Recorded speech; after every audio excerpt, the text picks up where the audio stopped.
Timóteo, jovem pastor, que ali recebera uma grande incumbência de agora tomar conta do povo do Senhor. Paulo está dizendo, irmãos, que ele é grato pelo que Deus ele fez na vida dele. O apóstolo Paulo, ele está dizendo e contando um pouco do seu testemunho. Que em outro tempo ele era um homem blasfemo, perseguidor, insolente. Só que Paulo está dizendo que eu fiz tudo isso no tempo da minha ignorância. Paulo está dizendo, eu pequei, eu persegui, eu matei muitos cristãos, eu persegui o povo de Deus. Só que quando eu fiz isso, eu não tinha entendimento, eu era incrédulo. Só que Paulo diz que essa palavra é fiel e digna de toda aceitação por meio de Jesus Cristo, porque veio para salvar os pecadores, do qual Paulo está dizendo, eu sou o primeiro.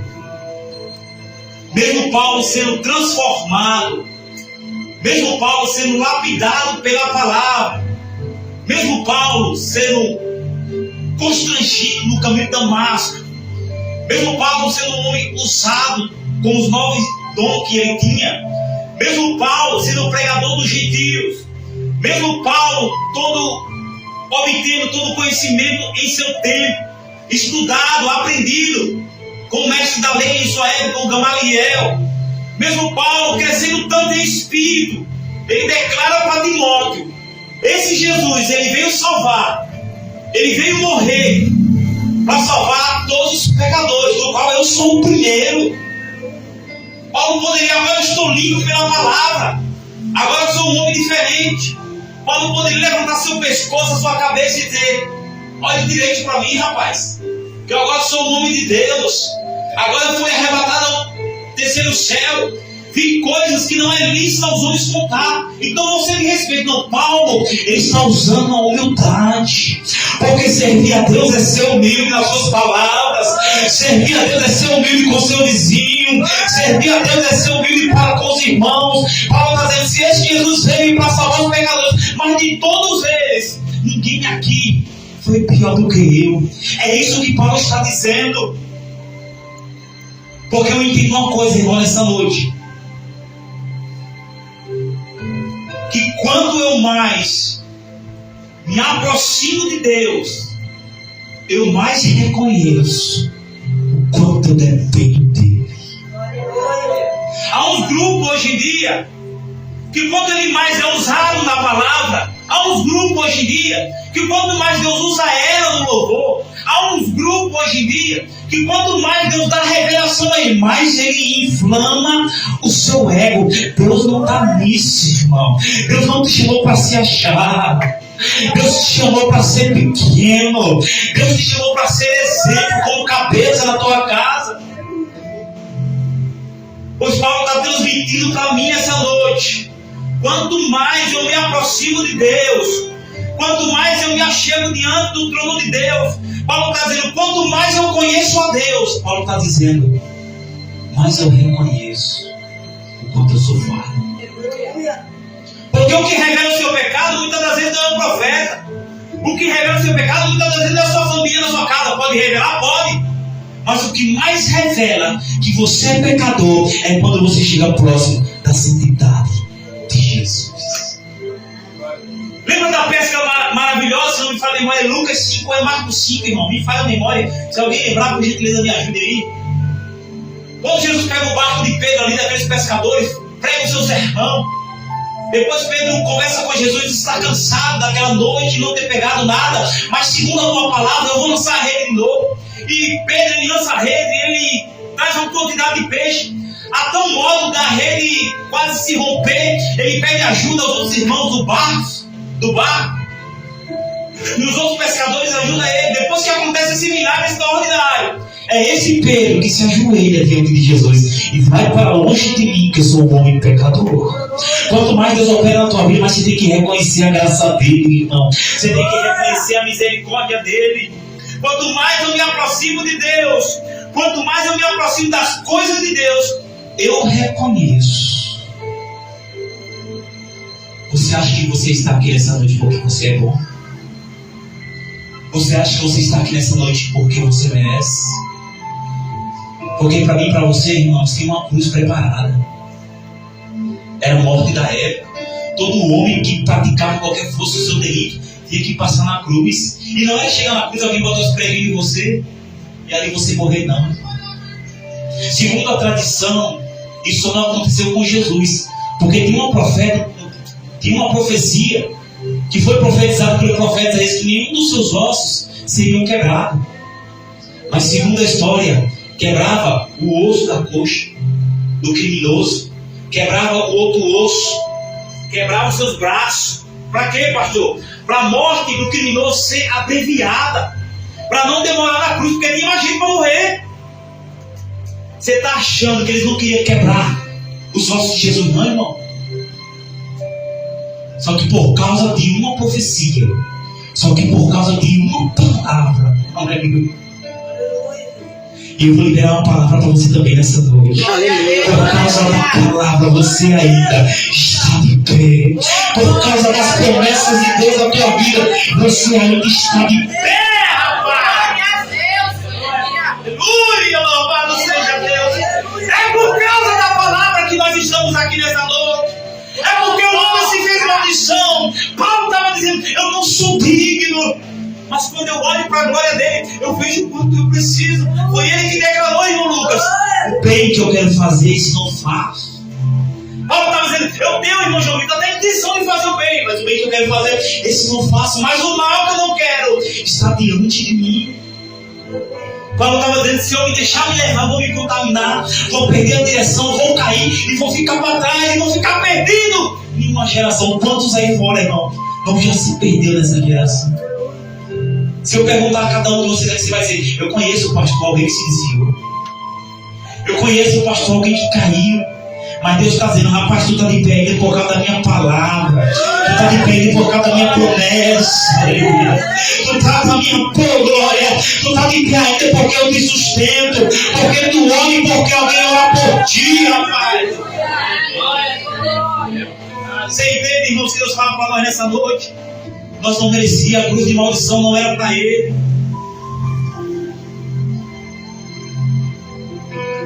Então vamos aprender, irmão, com Paulo nessa noite. Vamos aprender com Paulo que quanto mais nós se chegamos para Deus, mais devemos nos sentir pequeno diante da sua grandeza. Toda vez, irmãos, que um homem se achega para Deus, ele deve reparar o quanto ele é imundo diante da sua santidade. E como esse jovem Timóteo ouviu as instruções de Paulo para o seu ministério que ele estava iniciando, que nós possamos, irmãos, no começo do nosso ministério, absorver o que está escrito. Porque diz no versículo 15 do capítulo 1, do capítulo 1 de Timóteo, fiel é essa palavra, e digna de toda aceitação. Não tem nada, irmão, de Gênesis Apocalipse que você deve rejeitar. Toda palavra é apta, tudo é um ensino para mim e para você. Então, irmão, abra os vossos corações para a palavra. Daqui a pouco a irmã vai trazer uma palavra para nós. Vamos abrir nosso coração, vamos ouvir a palavra atentamente. Porque a Bíblia diz, que eu já finalizo no livro de Apocalipse: aquele que tem ouvido, ouça o que o Espírito diz às igrejas. Aquele que tem ouvido, ouça o que a palavra está dizendo. A gente quer que as promessas de Deus se cumpram nas nossas vidas, mas nós temos que cumprir a palavra de Deus em nossa vida. É você que põe a palavra em prática. É você que, não, Senhor, a palavra diz assim, tem que ser assim. Se a palavra ensina, irmão, não fuja do ensino da palavra. Hoje não é culto de doutrina, de palavra, mas quis Deus colocar essa palavra no coração. Então essa palavra é fiel e digna de toda aceitação. Se tem uma área da tua vida que está desorganizada, organiza hoje pela palavra. E tem coisas que não precisa desenhar. Tem coisas que você sabe, mas não pratica. Então você está edificando a sua casa sobre areia. Vai vir o vento, vai vir a tempestade, e você vai suportar, filho. Você não vai suportar, filho, essa luta. Por quê? Porque você não está se edificando na rocha. A rocha é a palavra, a rocha é Jesus. Não adianta buscar no homem aquilo que só Jesus tem para você. Homem não vai trazer felicidade. Mulher não vai trazer felicidade. Mulher pode completar você no sentido carnal. Mas felicidade, salvação, só em Jesus. Foi por isso que Paulo disse: nada pode nos separar do amor de Deus que está em Cristo Jesus. Nem a profundeza, nem a morte, nem anjo, nada pode separar. E tem pessoas que dizem assim: eu quero finalizar no meu falar. Eu saí daquela igreja por causa da minha irmã. Você saiu porque você quis. Ninguém entra ninguém da igreja. Ah, pastor, você não sabe da história, não. Primeiro, irmãos, eu vou falar para os irmãos aqui que de fato isso tem que acontecer assim. Lembra que no domingo eu falei aqui? Paulo que dava em Chico, Davi Francisco? Primeiro eu vou falar para os irmãos aqui, os irmãos que desejam o episcopado, que estão se tornando obreiro na igreja nova, graças a Deus. Muitos irmãos desejam. Primeiro, irmão, você tem que ser macho. Se você assumir uma obra, você tem que ser macho. Estou falando coisa de arte, dos obreiros, tá? Não, coisa de arte, mas não tem carga, etc. Por quê? Porque não há confusão no ministério. Quem põe ordem é o pastor da igreja. A bagunça está quem tem que organizar a igreja é o pastor. O pastor é o anjo da igreja, é o homem de Deus. É o homem que Deus vai ficar sentado porque você merece. Você vai pegar um banco para você se orientar porque você merece. Paulo estava instruindo Timóteo acerca das heresias, das falsas doutrinas. Então quem doutrinava Timóteo foi Paulo. Quem doutrinava Timóteo foi Paulo, para que Timóteo também doutrinasse a igreja. Tem igreja por aí, mas as coisas acontecem porque às vezes o pastor não faz nada. O líder não faz nada. Chega uma conversinha, ele vai orar. Chega outra conversinha, vamos orar. A oração tem que vir junto com a ação. Eu vou orar por ela, eu vou orar por ele, mas eu vou pegar ele para nós conversar. Eu vou pegar ela para nós ver o que ele quer da vida dele, o que ela quer da vida dela. É dessa de deixando acontecer, que muitas igrejas estão fechadas. Então, irmão, você que está na frente da obra do Senhor, se quer seja mulher de fato. Você que é homem, está na frente da obra do Senhor, honre com a sua palavra de fato. Porque Deus quer levantar uma geração, irmãos, de homens corajosos. Não só com o microfone, mas corajosos. Para colocar os pingos de quando se precisa, irmão. Porque a corrupção nas igrejas não está começando por aí, não. Aí senta todo mundo. Senta o bom, senta o ruim, senta o santo, senta o pecador. Aí senta tudo, irmão. Senta quem está no pecado, senta quem está santificado. Agora aqui, quem bota a regra é o líder da igreja. É o pastor. Daqui para cá a história muda. Pastor, quero ser obreiro, então te conserto. Pastor, quero ser um presbítero, quero ser um diácono, então te ajeita, filho. Tu acha que, por mais que o pastor aprove a sua vida, tem alguém maior do que o pastor? O pastor pode aprovar o homem da vitória a quem ele quiser, mas Deus só dá vitória a quem tem direito. Está cheio, irmão, de obreiros, diácono, presbítero, pastor, as convenções, fazendo tudo como eles querem. Não mais com uma palavra, não. Fugir da sã doutrina da palavra. O homem está dizendo sim, e Deus está dizendo não. Não estou nisso, não, viu? Quando eu sei, pastor, que Deus não está nisso, nem nessa causa. Quando a Bíblia diz é assim, os homens fazem assim. Não tem o que desenhar, não. Eu quero ver para quê, pai? Não quero ver, não. Está escrito, não. Vamos para a Bíblia.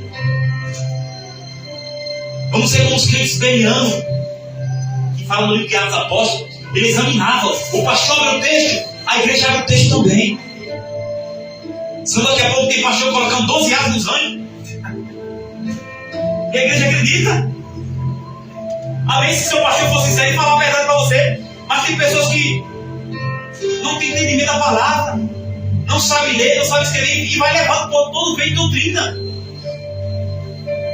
Vamos orar, irmão. Ore pelo seu pastor. Para que seu pastor se torne, ou seja, eu continue sendo homem de Deus. Para ser sincero no falar, ser transparente com a igreja, irmão. Toda vez, irmão, que eu congreguei em alguma igreja, algum ministério,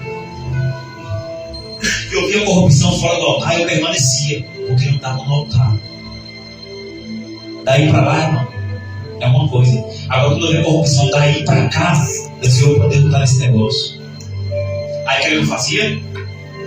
Eu pegava a chave, fechava a porta daquela igreja para a minha vida. Eu falei, aqui não me cabe mais. Se eu quero Deus de verdade, aqui não me cabe mais, porque Deus não está nisso, irmão. Você está achando que quando Jesus voltar, essas coisas não vão ser contadas?